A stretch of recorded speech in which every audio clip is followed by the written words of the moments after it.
So I'm not only honored, but just very happy to be here.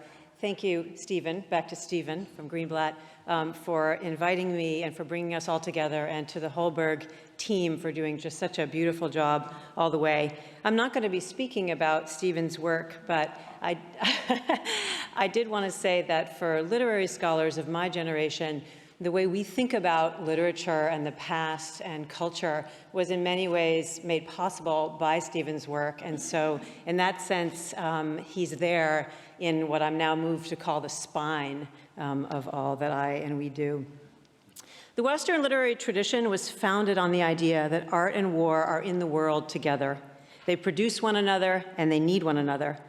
The whole of the Iliad, and the Odyssey too for that matter, is premised on this mutuality.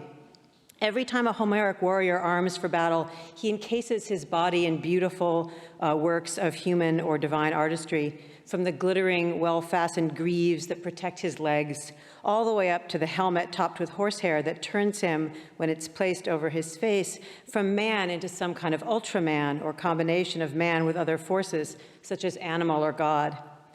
These moments of getting dressed for war, loving and luxurious pauses in Homer's poem, have stayed with us, a familiar, if quiet, element in war narrative. I think of Clint Eastwood's 2006 film, Letters from Iwo Jima, when the Japanese soldiers ready themselves for what they have all been told will be a fight to their deaths. In the quiet before morning, each affixes his senninbari, or 1,000-stitch belt, hand-woven by a woman at home, probably his mother or wife, with the help of hundreds of anonymous women. So a bit of craft from the women's community far away that nestles next to the soldier's body.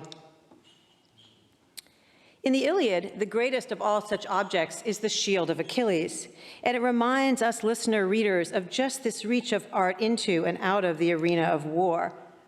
That's a shield from the rough period when the Iliad was composed. The shield is magnificent, a gift from the god to Achilles himself. All of human life and accomplishment are represented on its surface, along with the wider cosmos and non-human environments. War is there, but also the ordinary activities of social community, from weddings to agriculture to legal disputes, everything we might say that has been missing in the epic, and everything, too, that is at stake in the massive ongoing conflict. I always think of the shield as a kind of fantasy within the poem of the complete work of art. Complete in the sense that it extends beyond the epic itself, seeing ahead to the post-war or non-war world that it also needs.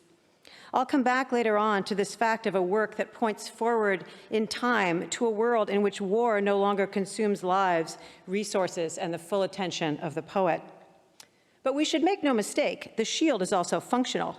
When Achilles tries on his armor, the ultimate getting dressed moment in the poem, turning his limbs this way and that as he settles into and admires the beautiful forms, he picks up what Homer calls the great shield, huge and heavy, quote, and from it the light glimmered far as from the moon. A comparison scaled appropriately for the killing extravaganza that is soon to come at Achilles' hands. But there's another quieter moment in the Iliad that makes an equally powerful statement of the mutuality and commingling among art, war, and the extensive other side of life that exceeds and surrounds war. It's a somewhat routine death, to the extent that any deaths are routine in this poem, and here is how the body falls. He dropped then to the ground in the dust like some black poplar, which in the land low-lying about a great marsh grows smooth-trimmed, yet with branches growing at the uttermost treetop.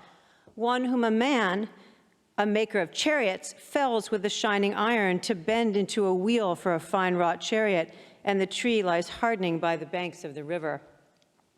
What is so extraordinary about this image is the organicism it implies. The dead body is like the fallen tree, itself lovely and art-like with its smooth-trimmed sides, soon to be the material for a chariot to be used in war.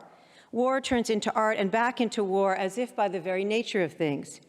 In a sense, they contain the fundamentals or essences of one another.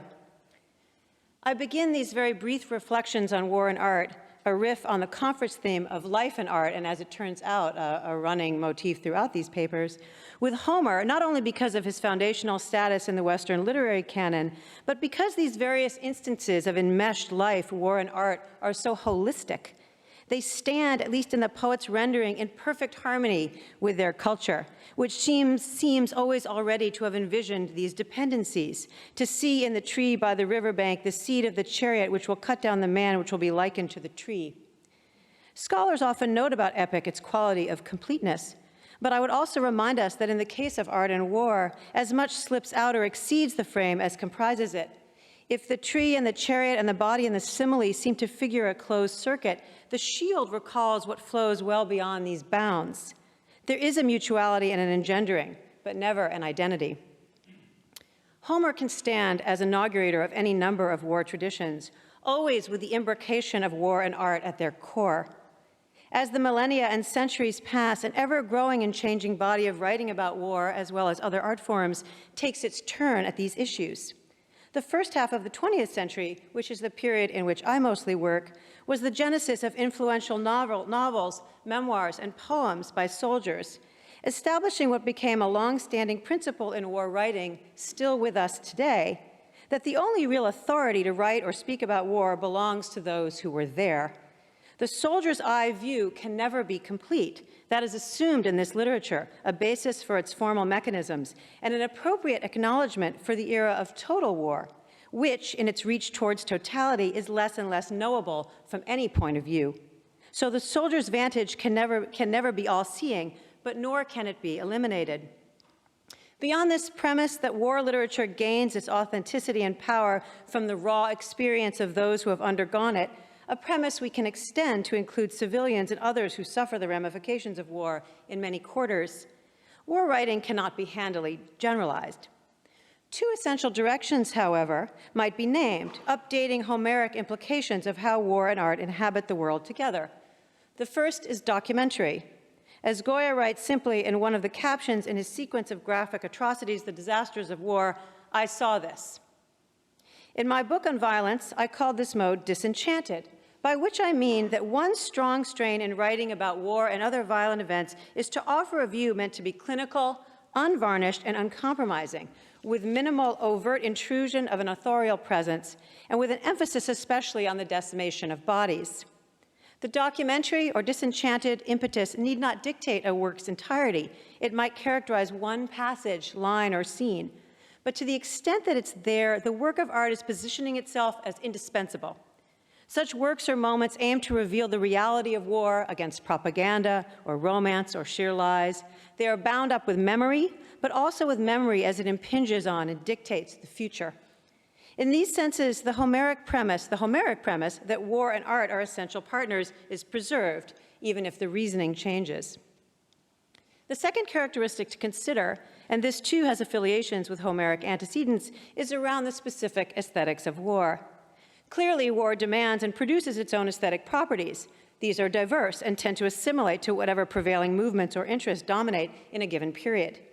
But the idea that there should or must be some kind of reckoning between these two great spheres of human activity, war and art, never wanes. Another way to put this is to say that art tests itself. It finds its limits and its means around war. In the 20th century and now the 21st, to engage with war has often meant to allow the text to bend and twist in answer to war's disruptions in perception, time, and memory. It has provoked often wrenching thought and innovation around the meaning or value of the individual person and the precarious life of the body. And it has demanded that we as non-combatant readers or viewers confront our distance from war and our necessary enmeshment in its violence, its meanings, and the deep ethical dilemmas it induces. I think of a 2012 novel, Billy Lynn's Long Halftime Walk by Ben Fountain, in which a concentrated experience of extreme violence and confusion in the Iraq War is refracted and re-experienced through the insane doings of American capitalism at its most garish and overheated, also in an extremely compressed period of time. Or here is Tim O'Brien writing years later about the Vietnam War and how war, truth, time, and writing confuse but also clarify one another. I want you to feel what I felt. I want you to know why story truth is sometimes happening truth. Is sometimes truer than happening truth. Here's the happening truth. I was once a soldier. There were many bodies, real bodies with real faces. But I was young and I was afraid to look. And now, 20 years later, I'm left with faceless responsibility and faceless guilt. Here's the story truth.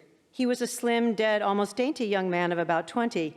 He lay in the center of a red clay trail near the village of Miquet. His jaw was in his throat, his one eye was shut, the other eye was a star-shaped hole. I killed him. What stories do, I guess, is make things present. I can look at things I never looked at. I can attach faces to grief and love and pity and God. I can be brave. I can make myself feel again. Daddy, tell the truth, Kathleen can say. Did you ever kill anybody? And I can say honestly, of course not. Or I can say honestly, yes. O'Brien presents himself as a veteran whose work as a writer is to be patient, honest, and uncompromising in a search for what he likes to call the truth of war, a truth that, as here, may have a stretched and ambiguous relation to facts. His tendency is toward modesty, to take a slip of one part of one war and relentlessly return to its scenarios, to hone in on their meanings, to continue the work of visualizing, thinking, remembering, and reliving. In this sense of return, remember, relive, O'Brien's writing exemplifies one of the key facts about how war enters the literary work as a disruptor of time. We've been hearing a lot about time today. Contraction, extension, the past re-entering the mind with the force of the present, trauma, strange returns, and the necessity for forecast, war creates and favors its own particular temporalities. It is not only, as one might intuit, that time performs strange operations in and around the intense pressures of combat or bombardment, but also that it stretches forward and backward outside of the frame of war's years. Thinking of our conference theme of how life lingers with all its material thickness in works of art, these strange temporal movements seem to epitomize that impulse. After all, there is no more profound encounter with death, no more pressing experience of life demanding to be preserved for the future than in war. The wars of the 20th century have given rise to memory culture, whose aesthetic, ethical, and legal encounters with violence are focused on the past, but are motivated in other ways by the urgencies of the present and the society's goals for the future. So very much memory culture is about and around different temporalities. But there's one temporality in particular that I want to highlight, a way of placing war in time that has been overlooked by scholars, but one that I think opens up some surprising and significant avenues for considering the art and war partnership. It comes in a phrase, the war that will end war, and it came in 1914, just a few weeks into World War I, courtesy of one of the greatest and most neglected theorists of life, writing, and war, H.G. Wells. That's a different picture, but that's him. Quote, by means of books, newspaper articles, leaflets, tracts in English, French, German, Dutch, Swedish, Norwegian, shout out to the locals, Italian, Chinese, and Japanese, Wells wrote, we have to spread this idea, repeat this idea, and impose upon this war the idea that this war must end war.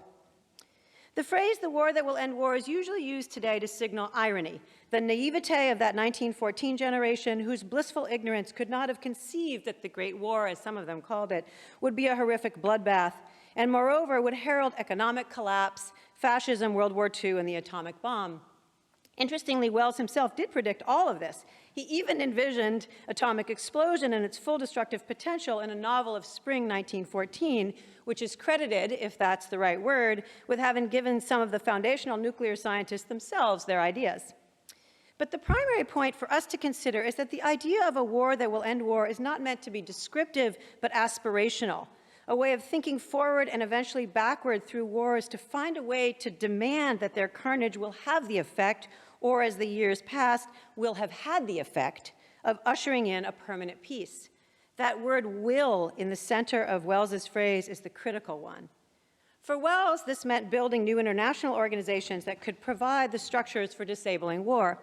But it also meant refiguring our imaginations to replace a misdirected grounding, as Wells thought it, in nation with one anchored in universalism. It was clear to Wells from well before World War I, as he dramatized in his great 1908 novel, The War in the Air, that once humans possess the technology to destroy ourselves, we will. Only radical change in how we perceive ourselves and the world together can avert calamity. As he wrote in one of his many diagnostic texts, this one aptly named The Salvaging of Civilization from 1921, quote, the urgent need for a great creative effort has become apparent in the affairs of mankind.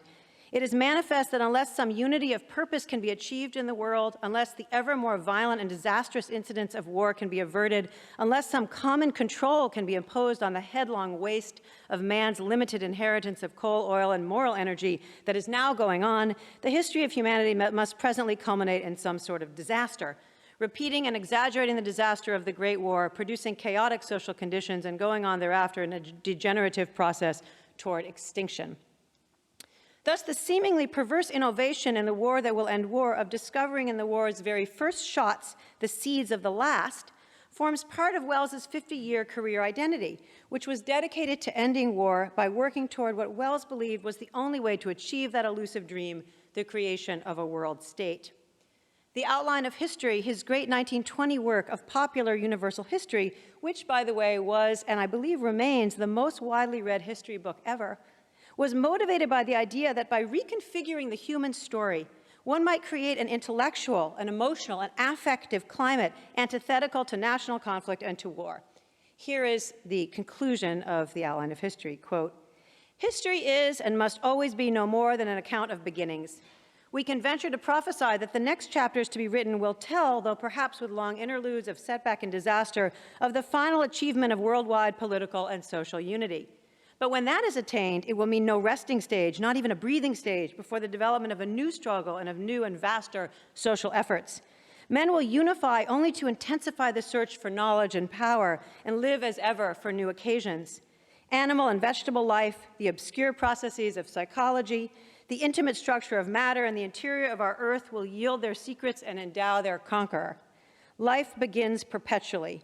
Gathered together at last under the leadership of man, the student teacher of the universe, united, disciplined, armed with the secret powers of the atom and with knowledge as yet beyond dreaming, life forever dying to be born afresh, forever young and eager, will presently stand upon this earth as upon a footstool and stretch out its realm amidst the stars."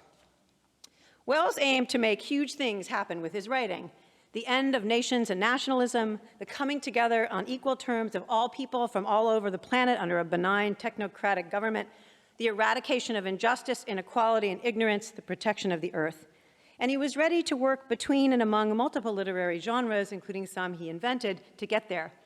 He produced fiction, popular history, science, and economics, manifesto, a Declaration of Human Rights, which preceded by a half-decade and was a model for the UN's Universal Declaration of 1948, pamphlets, film, and radio broadcasts. And all of these were heard, seen, and read by millions of readers and listeners around the world. We can hear in that passage I just read how much of war is folded into this after-war vision, its struggle, restlessness, conquest, and technology. Without war wasting our lives and resources, what might we accomplish, was one of Wells's great questions. If the modernist writers who were his contemporaries and whose aesthetic practices have obliterated all others of their era from our memory, if they believe that art should take on these big questions only obliquely, if at all, and should stake its claim on the territory of psychic life, Wells had a different goal, of an activist writing that would be ready to show the culture back to itself in new, sometimes nightmare, sometimes utopian guises, with the hope of shaking out its complacency, installing instead a form of engaged citizenship that would not stand for war. His aim, even as the years passed and the likelihood that World War I would produce any lasting peace became laughable, was to keep working indefatigably on new projects and innovations so that war still will have ended war. That phrase touched a nerve with his contemporaries and was used constantly, even if, as today, its most radical meaning was rarely gleaned. And yet, the questions it raises have continued to confound our culture. What is the relation between one war and other wars? Of this war we are in now to all wars before, of this war we are in now to the wars of tomorrow. How do we reconcile the experience of the intense presentness of war's violence with a historical understanding that wars always have followed and generated one another? In the case of the First World War, when exactly does the populace recognize itself as living between two wars? And what then does the new condition of between wars mean for our and their understanding of the First World War itself?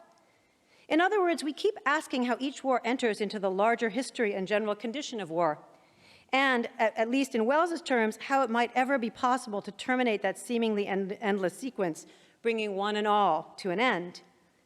One of the most interesting facets of the idea of a war that will end war is that it precisely conjoins the exceptional. This war is different. It will be the turning point and the one to change history. And the continual. This war is one in a long and, from some points of view, never-ending series of war. It is really peace that is exceptional. I find these suggestions about individual wars giving way to something like the condition of war to be very compelling and explanatory, and have been moved by the work of scholars who have begun to theorize these ideas. For instance, Mary Favret, in her wonderful book, War at a Distance, which concerns mostly the Napoleonic War era, offers the idea of what she calls wartime as traversing the categories of present and past. As she writes, quote, "Wartime has trouble measuring its distance from other times of war. It produces a history of the present always permeable to other presents, other wartimes." And then she goes on, "Under the ever-present possibility of unlimited war, wartime itself seems increasingly difficult to restrict or seal off, always vulnerable to invasion from other wars." In a sense, then, Wells's formulation was only inaccurate factually. In its essential questions, it continues to resonate and to haunt us with its combination of unbelievable optimism and utterly certain failure. Or maybe not. Here's President Obama speaking just last week at Hiroshima, quote, "The world was forever changed here, but today the children of this city will go through their day in peace. What a precious thing that is. It is worth protecting and then extending to every child. This is the future we can choose, a future in which Hiroshima and Nagasaki are known not as the dawn of atomic warfare, but as the start of our own moral awakening," unquote.